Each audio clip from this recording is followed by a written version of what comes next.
One में एक पेड़ की खो में एक रामचरैया यानी कि एक किंगफिशर रहता था। उसी पेड़ के आसपास कई पेड़ और थे जिन पर फल व बीज उगते थे।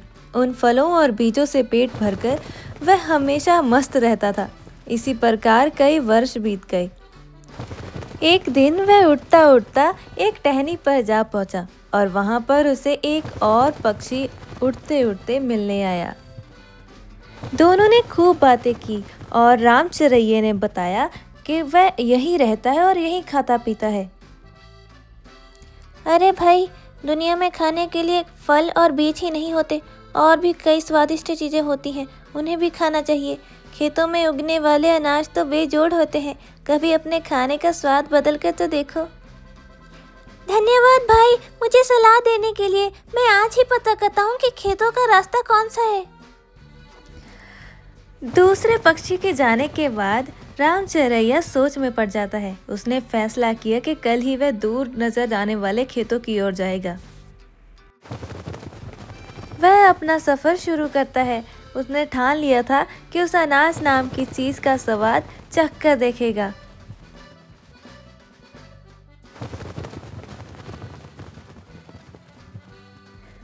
दूसरे दिन वह उड़कर एक खेत के पास उतरा। खेत में धान की फसल उगी थी। उसने कपोले खाई, उसे वह अति स्वादिष्ट लगी। उस दिन के भोजन में उसे इतना आनंद आया कि खाकर तृप्त होकर वहीं आंखें मूंदकर सो जाता। इसके बाद भी वह वहीं पड़ा रहा, रोज खाता पीता और सो जाता। 6-7 दिन बाद उसे सुध आई कि घर लौटना चाहिए।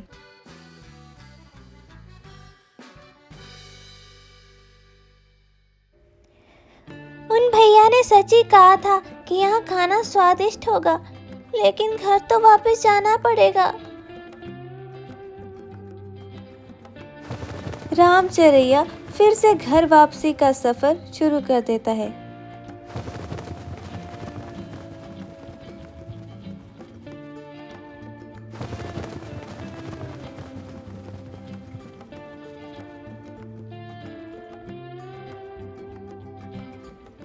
इस बीच एक खरगोश घर की तलाश में घूम रहा था।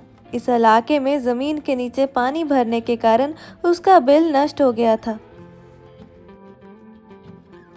अब इतने बड़े जंगल में नया घर कैसे ढूंढूं? लेकिन ढूंढना तो पड़ेगा, वो भी रात होने से पहले।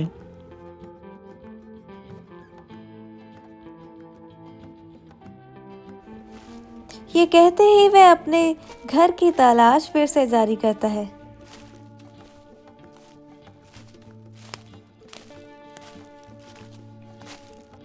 अरे वाह, इतना अच्छा खो! मैं इसे अपना घर बना सकता हूँ।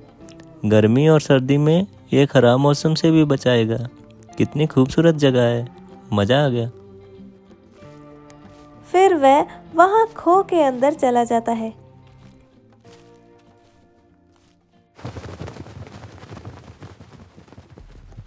ए भाई, तू कौन है और मेरे घर में क्या कर रहा है? ऐसे कैसे किसी के घर में चल दिए तुम? ही। मैं इस घर का मालिक हूँ। मैं 7 दिन से यहाँ रह रहा हूँ। ये मेरा घर है। हा। 7 दिन? मैं इस खो में कई वर्षों से रह रहा हूँ। किसी भी आसपास के पंछी या चौपाई से पूछ ले।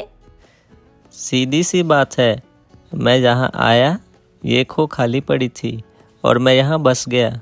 मैं क्यों अब पड़ोसियों से पूछता फिरूं? वाह, कोई घर खाली मिले तो इसका मतलब हुआ कि उसमें कोई नहीं रहता। मैं आखिर बार कह रहा हूँ, शराफत से मेरा घर खाली कर दे, वरना तू क्या कर लेगा? ये मेरा घर है। तुझे जो करना है कर ले। मैं डरता नहीं हूँ किसी से। रामचरैया सहम गया। वह मदद और न्याय की पुकार लेकर पड़ोसी जानवरों के पास गया और खरगोश फिर से घर में वापस चला गया।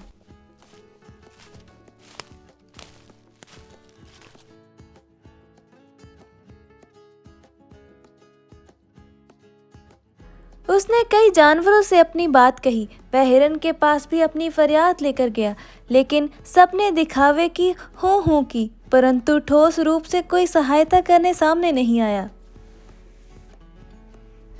फिर वहाँ एक बूढ़ा हाथी पड़ोसी आता है। फिर वह हाथी कहता है, ज़्यादा झगड़ा करना ठीक नहीं होगा। तुम दोनों आपस में कोई समझौता कर लो, यही अच्छा होगा। या फिर तुम दोनों किसी ज्ञानी ध्यानी को पंच बनाकर अपने झगड़े का फैसला उससे करवाओ। रामचरैया फिर खरगोश से जाकर ये सुझाव देता है। खरगोश को ये सुझाव पसंद आया। अब दोनों पंच की तलाश में इधर उधर घूमने लगे। इसी प्रकार घूमते घूमते वे दोनों गंगा के किनारे आ निकले। वहां उन्हें जप तप में मग्न एक बिल्ली नजर आई। बिल्ली एक छोटी चट्टान पे बैठे ध्यान कर रही थी। उसके गले में रुद्राक्ष की माला और जुबान पर राम नाम था।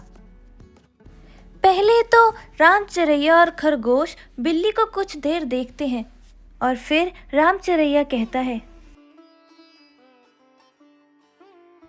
अरे देखो ना, एक बिल्ली संत के रूप में बैठी है, उसके गले में माला भी है। मैंने ऐसा कभी नहीं देखा, देखो तो सही। फिर खरगोश कहता है, रामचरैया जी, क्यों ना हम इससे अपने झगड़े का फैसला करवाएं? रामचरैया पर भी बिल्ली का अच्छा प्रभाव पड़ा, पर वह जरा घबराया हुआ था। मुझे कोई आपत्ति नहीं है, लेकिन हमें ज़रा सावधान रहना चाहिए, है ना खरगोश जी? आप क्या सोचते हैं इस बारे?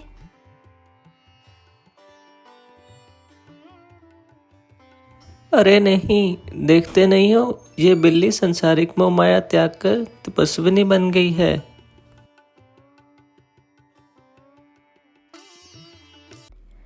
सच्चाई तो ये थी कि बिल्ली उन जैसे जीवों को फंसाने के लिए भक्ति का नाटक कर रही थी।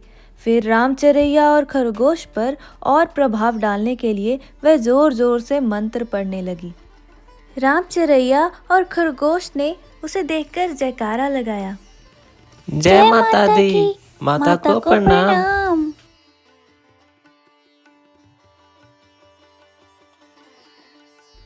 आयुष्मान भव। तुम दोनों के चेहरे पर चिंता की लकीरें हैं। क्या कष्ट है तुम्हें बच्चों?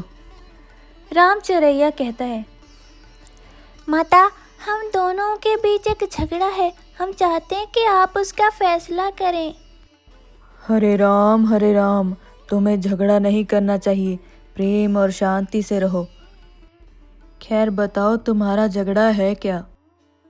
खरगोश ने अपनी बात कहने को मुंह खोला ही था कि बिल्ली ने पंजा उठाकर उसे रोका और बोली, बच्चों, मैं काफ़ी बूढ़ी हूँ, ठीक से सुनाई नहीं देता, आंखें भी कमज़ोर हैं, इसीलिए तुम दोनों को मेरे निकट आकर मेरे कान में ज़ोर से अपनी बात कहनी होगी, ताकि मैं झगड़े का कारण जान सकूं और तुम दोनों को न्याय दे सकूं। जय सिया राम। वे दोनों बिल्ली के और निकट आ गए। जब वह करीब आते हैं तो बिल्ली अचानक से खड़ी होती है, गुस्से में अपनी माला उठाकर फेंक देती है और गुस्से से उनके ऊपर झपट्टा मारने की कोशिश करती है। वे दोनों भागते हैं, लेकिन बिल्ली उनके पीछे पीछे जाती है और अचानक वहाँ पर एक शोर होता है। बिल्ली उन दोनों को खा जाती है।